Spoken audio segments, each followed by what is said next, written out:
7 hours of sleep? Oh, that's good. Okay, that's like bare minimum for your age. It's going to stunt your growth, but alright, that's good. 7 hours. They also say coffee stunts your growth, and I'm like 5'8", so...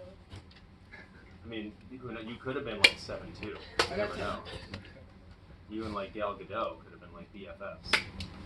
I know that's how Gal Gadot is, but I'm assuming Wonder Woman's taller than average.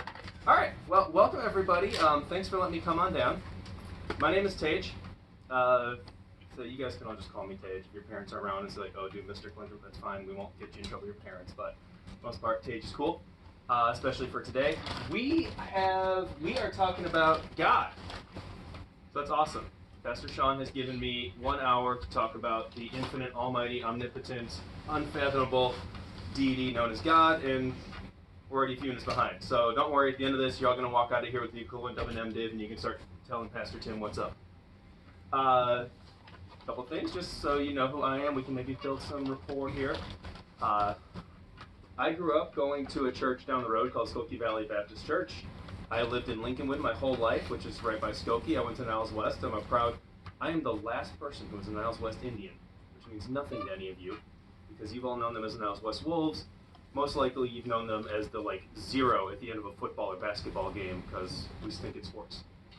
You ever want a fun fact?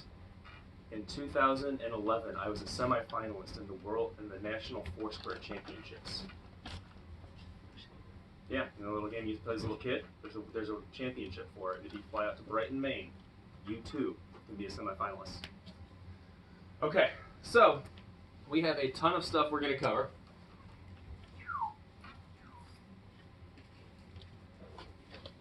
Maybe? There we go. All right. Ton of stuff to cover. If you guys have questions, please stop, raise your hand. I don't want to roll over anything when someone's confused. And the class goes a lot better when there's interaction. All right? So everyone make your personal goal, ask at least one question today. It's going to go into your participation grade. All right, so we're covering God. So what? Why do we care? Does God exist? If God exists, can I know who he is? What is God like? If I can know who he is, what is he like? We're going to cover this thing of Trinity. Why does God go to college in Deerfield? And then if we have time towards the end, we're going to talk about some misconceptions of God. All right? All right, so what? You'll talk about God. I've heard people say, oh my God. There's been several movies that have Thor and Zeus and all sorts of... Anybody watch the last Thor movie? No one has seen the multi-billion-dollar MCU franchise here. Okay. That's going to stop that one right in its tracks. All right. Why care about God? I can't see him, can't touch him, can't taste him, can't smell him. I'm going to assume he has not showed up to anybody in a vision. So why do I care about this thing? All right. Here's what it is. What you believe about God will set the foundation for the rest of your life. What you believe about God will set your values and your ethics and your entire moral framework. Your moral framework will be the foundation for your decisions, and your life is your sum of your decisions. If you have a misconception about God, or you believe something about God, it's going to take your life in a very different direction than other people. Why did 19 men hop on three planes and crash them in the World Trade Center? Because they thought their God told them to. Who your God is incredibly important. So, some fun discussion questions. We'll get the brain juices flowing here. All right. If you believe, no one here seen Thor? We're gonna scratch that one. All right. Anybody a Star Wars fan? 1, 2. All right, 3, 4. Awesome. Okay. Let's pretend we live in a galaxy far, far away a long time ago. What is the God in Star Wars? The person who created the universe? No, Star Wars. Is there one? Is there one? The What's the biggest power? The scriptwriter. The Force. Yes. The Force. If you lived we were doing a mental exercise. If you live in the Star Wars galaxy, The most powerful thing in Star Wars Galaxy is the Force, right? Okay. How does that impact life in the Star Wars Galaxy?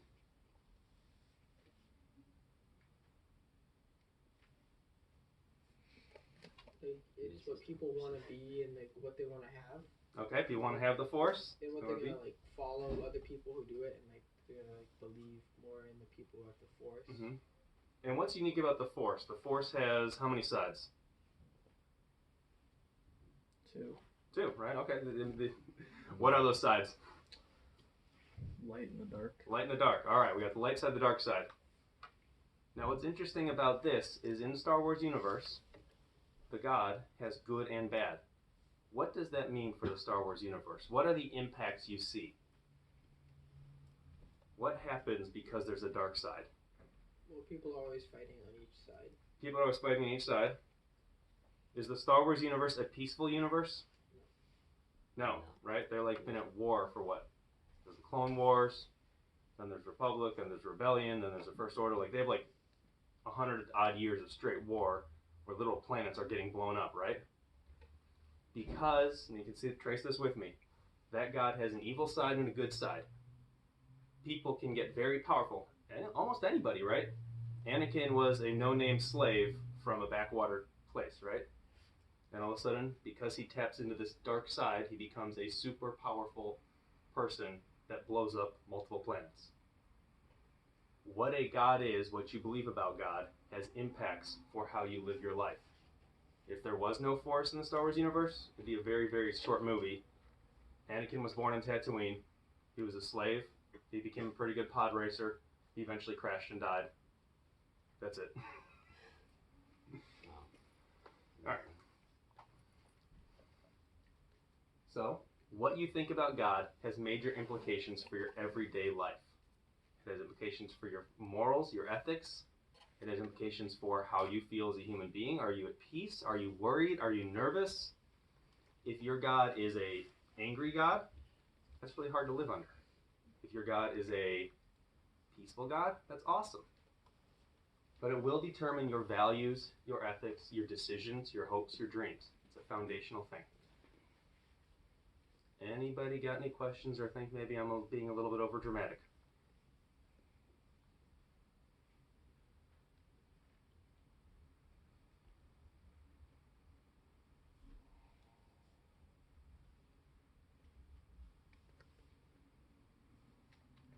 All right. Okay. We've all agreed by consent that who God is important, right? Now we got to talk about, does God exist? Does God exist as a cousin of that question of who is God? Because if you say there is no God, God doesn't exist, then your answer is easy. There is no God. But how can I tell that something I cannot touch, see, taste, or smell exists? Any ideas? I feel like first-hand accounts from people. Okay, first-hand accounts. Good one. You got first-hand accounts. Explain that one a little bit. Because like people in the Bible, like it's not like it was like really short stories. Like it's so like detailed and stuff that you Okay. kind of like don't have to, but like if you read enough of the Bible, you're kind of gonna believe it because like there's so if you like are kind of on the fence of God and Jesus, believing Jesus, then it's like because you know so like the Bible's like so in detail, it's kind of like hard to be like, oh, it's not true. Okay. Because there's so much detail. Okay. Yeah. And let me clarify this a little bit. When this part of our discussion, and we'll get different. This part of the discussion, we're really just kind of talking about this sense of a higher power.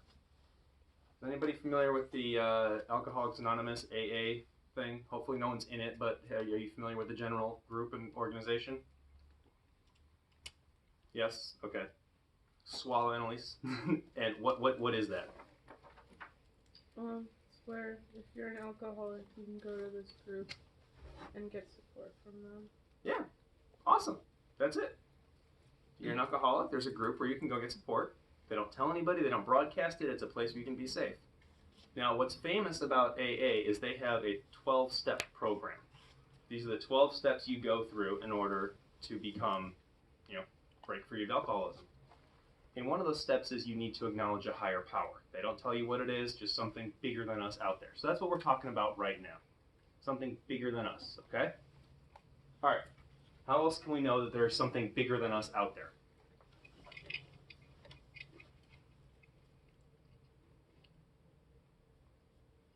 Doesn't really make sense that everything here is an accident. Okay, yeah. We're too complex to be an accident. Awesome. Any other ideas?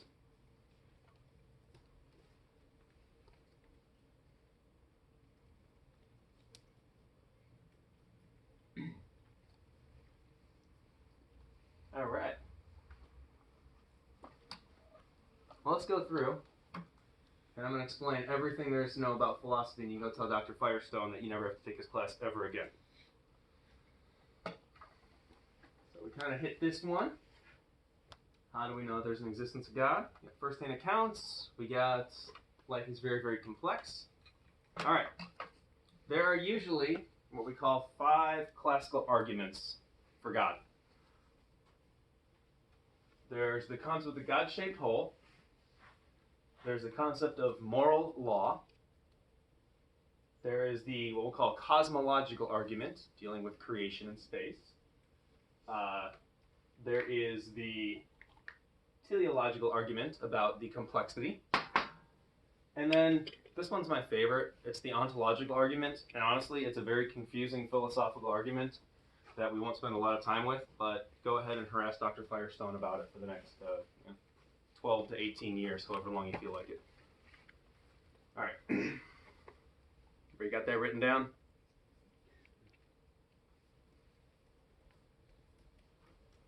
These would be really good points to write down.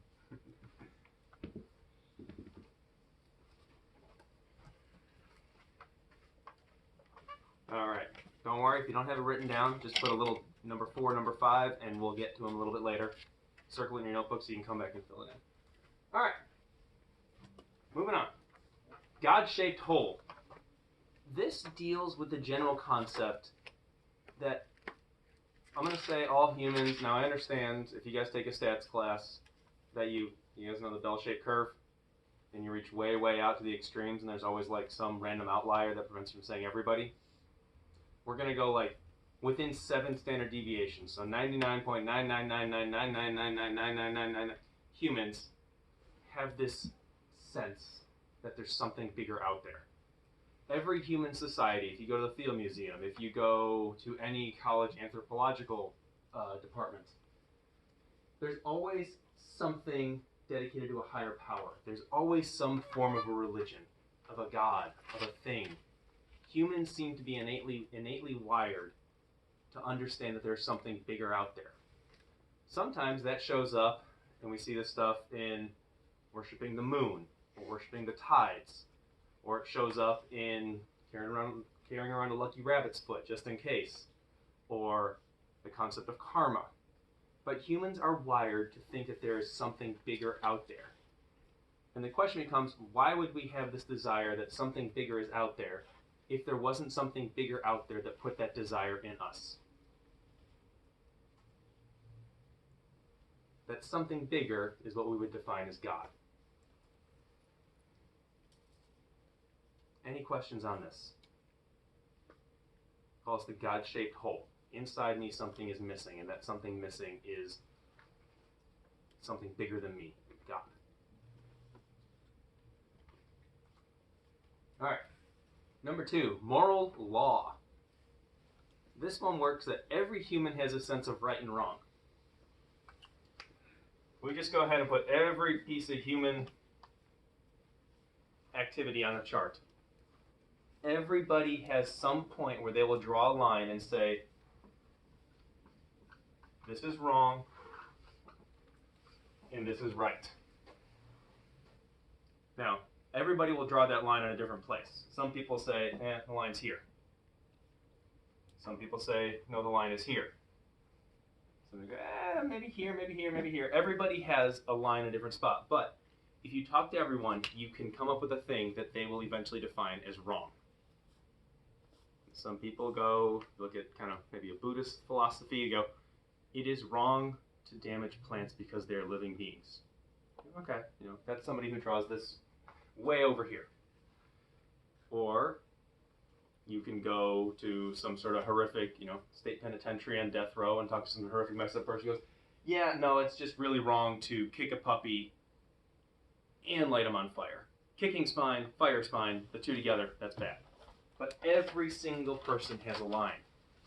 Now, in order for there to be a line, you need to have an absolute person, an absolute thing to compare against. An absolute moral law must have a moral lawgiver. That moral lawgiver is God. You guys tracking? We have a sense of right and wrong. That sense of right and wrong comes from God.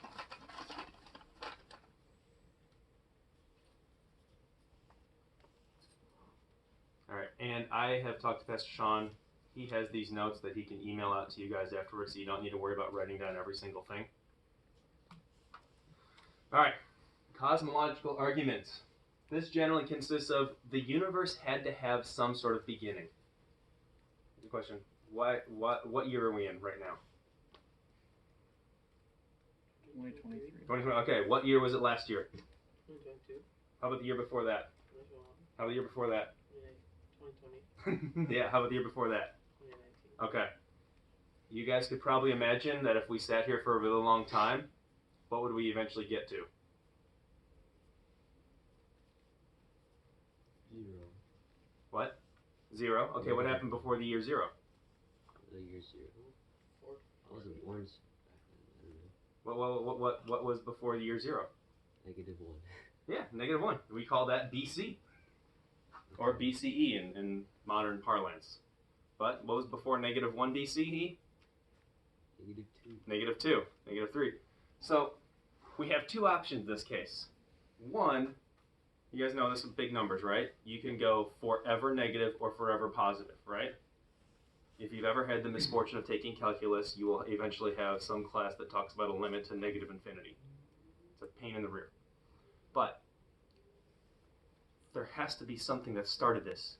The universe couldn't have just always existed beyond all time. There had to be something that began. Even if you go back and say, well, the Big Bang started it, systems are stable. You guys studied chemistry at all? Okay. In chemistry, how you have a reaction is you take two things and they react together. But two things can sit next to each other totally fine until someone forces them to react. Second law of motion, every action has an equal and opposite reaction. An object at rest stays at rest until an outside force acts upon it. First law of motion, object at rest stays at rest. The universe was just sitting there chilling, and you had your hydrogen atoms over here doing their thing, and whatever the other stuff is, helium over here doing its thing, and carbon. What was the thing that just kind of nudged it to bang? That person is God. The first cause is God. What kicked off the universe is God. All right? Now you'll notice I have yet to actually define God as we understand him in the Bible. We're just talking higher concept power. All right. Teleological argument. It's a fancy way to say complexity or design. Luke, you hit on this, which is a great job, but if you look at the universe, it is amazingly complex. It is so complex, it actually takes more faith to believe this is a random chance than to believe that there was an intelligent design. And you can take something as simple as a human ear. There is a whole bunch of stuff that goes into a human ear so you guys can hear what I'm saying. Physics-wise, my lungs push air through my larynx, which goes out into the air, which compresses the air molecules to make a sound wave, which goes into your ear, which is curved in and comes in, and this is a bunch of biology terms. I'm not a biology major, so I'm just going to call it the hammer, anvil, and stirrup. All these bones work together to turn that sound wave into an electrical impulse that goes through the nerves into your brain, and your brain transforms the electrical impulse into an understanding of words that reaches to a different part of your brain through a different electrical impulse to understand that the sound I have is meaning a word that goes to a different part of your brain that pulls up the definition of that word so you can understand me. That's an ear.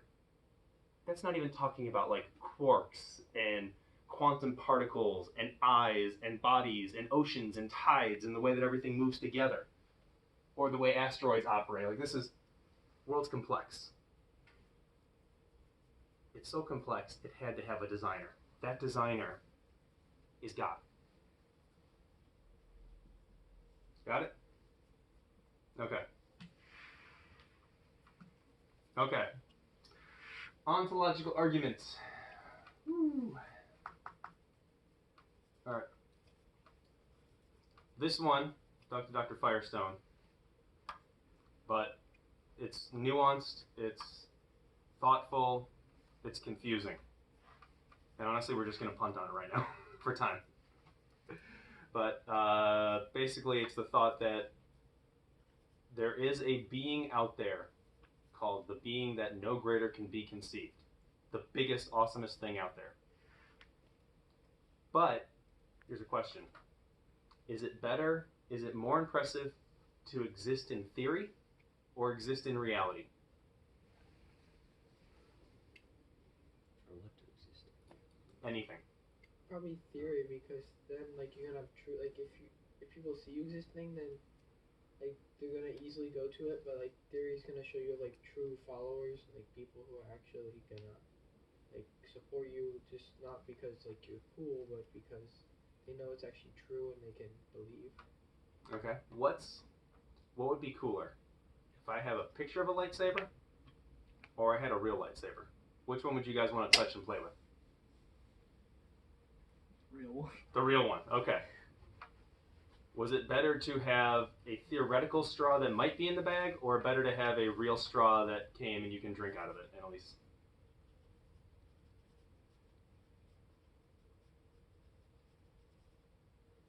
the maybe straw or the real straw? Which was more useful and better for you? Real. Real. It is more impressive to exist in reality than it is to exist in theory. Therefore, the greatest, mostest, awesomest being of which no greater can be conceived exists in reality. It's a very confusing argument. It takes some time to sink in. When I first heard it, it took probably about a good 2 months of thinking about it before I was like, oh, I almost sort of get it. And I spent a lot of time telling my philosophy professor in college that he was crazy. All right. So those are 5 arguments for God. We got it? Okay. Moral law. All right. You guys have it written down? What are the 5? God's shaped hole. 1, God-shaped hole. 2, what's number 2? Who has number 2 written down? Moral law. Moral law, all right. Number 3, somebody who hasn't spoken yet. This is very easy. You can get 2 words and be done with your participation for the day. What was number 3?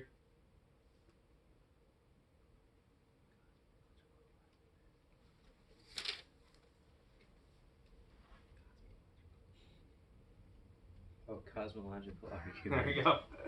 All right, number 4.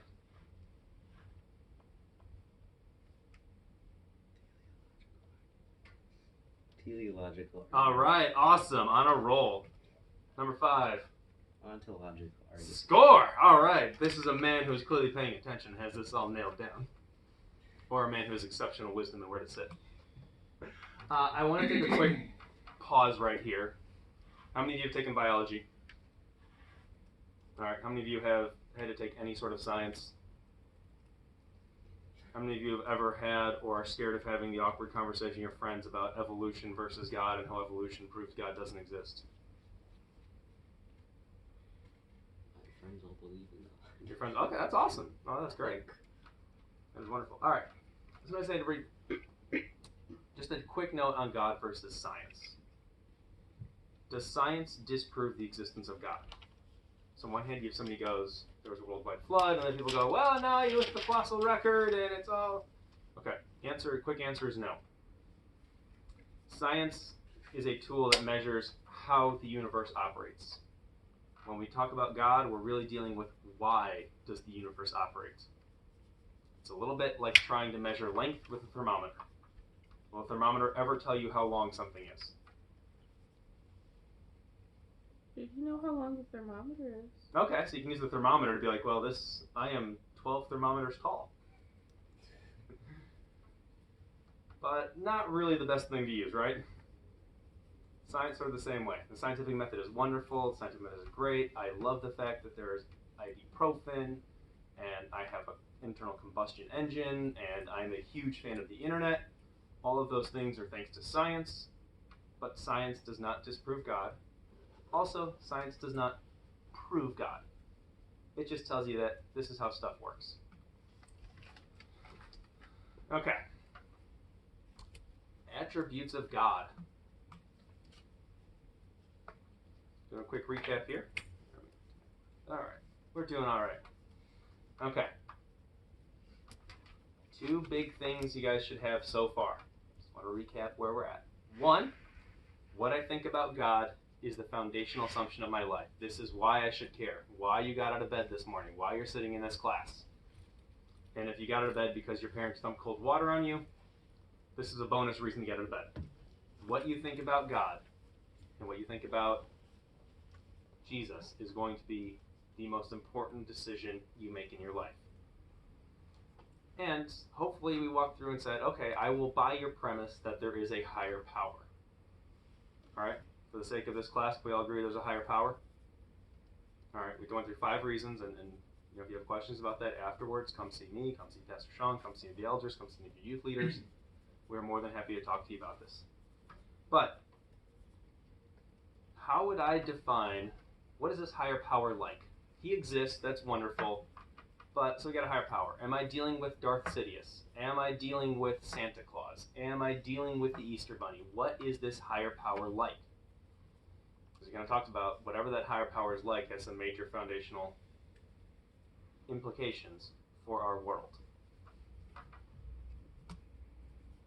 So, we're going to do a group exercise here. We are going to make a God.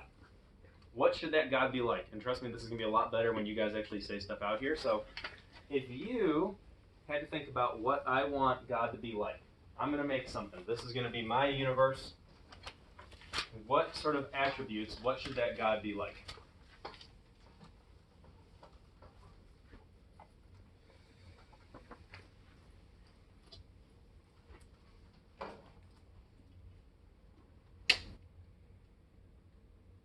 Should the God exist? I saw an almost head nod. Okay. Much like I tell my 3-year-old when he's like really, really upset and yelling, let's use our voices. Come on, people. Work with me here. Yes. Yes, okay, God should exist. Woo! Doesn't he already exist? What? Doesn't he already exist? We're making one up. It's a fun thought exercise. We're being creative. What else? What would you like your God to be like?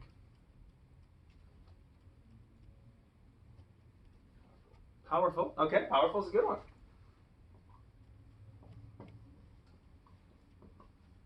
All right. What? Understanding. Understanding. Yeah, that's a nice one too. Empathetic. All right. What else? It's like loving and caring. Loving and caring. All right. Is empathetic? Sympathetic. All right. Like empathetic and sympathetic, I guess. What was that? Sorry. Sympathetic and what? And empathetic. And empathetic. All right. Yeah. All right. Annalise, what would you like your God to be like?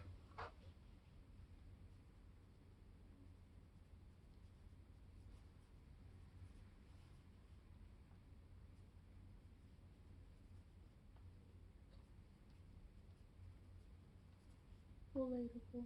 Relatable? All right, yeah, that's a big one.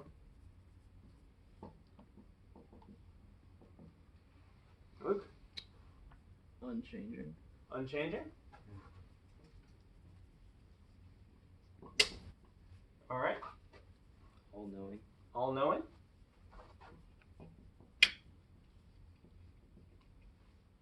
All right, let's go. Bob, along here, you want to throw in an attribute of God that you want? Just. Just. Yeah, that's a big one.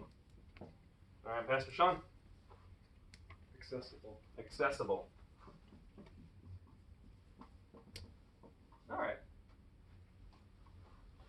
So, let's see here. And I'm not going to, unless I have to, I'm not going to pick on individual people. So volunteer, otherwise I will pick on people. All right. Why would we want a God that's powerful? Because if he was like weak, then he wouldn't really be a god. He'd just be like a normal person. Okay, yeah. A weak God can't do anything, right? I want to be able to go to God with my problems. I want to know God has stuff in control. He just kind of goes, man, that stinks. That's not worth anything. All right.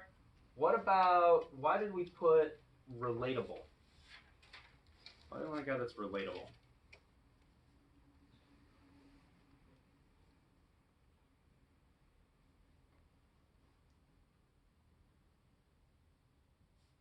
So we can like see that he's feeling kind of the same thing that other people are, so that we trust him more, I guess. Okay, yeah. If something's relatable, you can connect with them. You can understand them, right? You guys ever come across anybody that's unrelatable? Has anybody ever watched The Big Bang Theory on TV? Does anybody ever watch TV anymore? Am I like really aging myself out that everything now is just on YouTube and smartphones? Kind of. Kind of? Okay. Anybody ever watch YouTube channel Mr. Beast? Okay. He like walks around and gives out hundreds of thousands of dollars in Lamborghinis to people, right? Sort of, yeah. Sort of, yeah. I mean, that's a big part of it. Yeah. Can you relate to that? No. Not at all, right? I have no idea how this man walks around and goes, yeah, if you sit in this box for 9 hours, I'll give you $10,000. I don't know how to do that. That's unrelatable. I have no connection with Mr. Beast. I can't understand him. But a God that's relatable, I can understand. I can figure this out. I can kind of figure out how he operates. All right. What about all-knowing? Who threw up all-knowing? Or why all-knowing? Well, if he wasn't all-knowing, then like what would he do with all the other powers that he had? That's true. Yeah, if you don't know everything, how are you going to use all this other stuff? If he wasn't all knowing, he wouldn't be really powerful because. Okay, there's a connection here too. You got to be powerful and all-knowing. You got to know how to use all your powers. I mean, You have to be wise too. Hmm? You have to be like wise too. okay, so we want to put wisdom in here. That's a good one. It's like to use his powers, like you have to know how to use them. Mm-hmm. So you have to be wise enough to know what to Yeah. use them for. All right. What else? Why do we care that this one's interesting? Unchanging. Why do we care that God's unchanging? Well, I mean, if your God's always changing, then he's not the same God you think you once knew. Yeah, that's awesome. Yeah, all of a sudden, like, man, God, I was helping old ladies across the street. And you said you wanted me to do that on Thursday. I went to go help an old lady across the street on Friday, and you zapped me. Yeah, like if he changes on you, like it could be like, you know, at first someone's like being nice and then they just change up on you. You don't want that to happen. You want them to kind of like, if they're starting off being kind and nice, and